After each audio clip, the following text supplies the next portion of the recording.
We're here at an Omega boutique. There's a little service centre here, and we are very shortly about to get up close and very personal with an Omega movement. This isn't about the spirit of learning. It's not quite blood sport, but it's close. Yeah. You're going to lose, in other words, I mean. Yeah. Sure. So this competition has 3 elements. Okay. Number 1. Who does it the fastest? Number 2. Who loses the least amount of crucial watchmaking components in the process? And 3, Felix. Accuracy. Whose movement will be most accurate? Whose movement will even run? Whose movement will move? Let's find out. Let's move. Okay, so the first step is to, from the dial side of the movement, remove the hour wheel and the cannon pinion. So now we are going to disengage the click and let the power, in a controlled fashion, wind its way down. Well, I'm just going to go home now then. So what do we do? So have I broken it? Was that when I was like that? Yeah, no. So, referee. I would call that instant disqualification. Yeah. All right, so now we're removing the ratchet wheel and the balance bridge.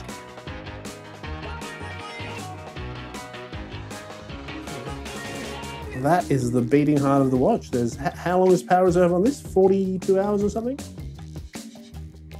Yep. Several minutes ago. All right, now do we put it all back together again in record time? Andrew has dropped something.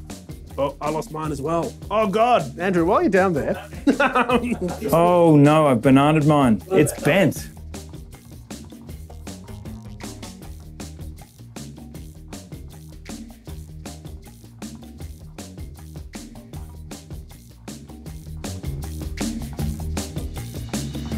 Andrew's steaming ahead.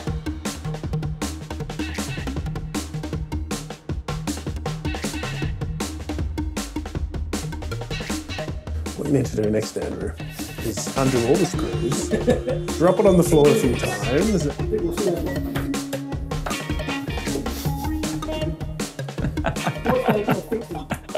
Ah, look at that.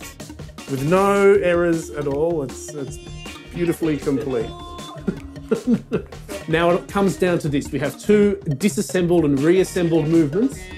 Andrew was unquestionably the fastest. 100%. We both dropped things or broke things. One thing each. Terribly, irredeemably, Bentley. He rolled over something with a chair, I broke over the spring.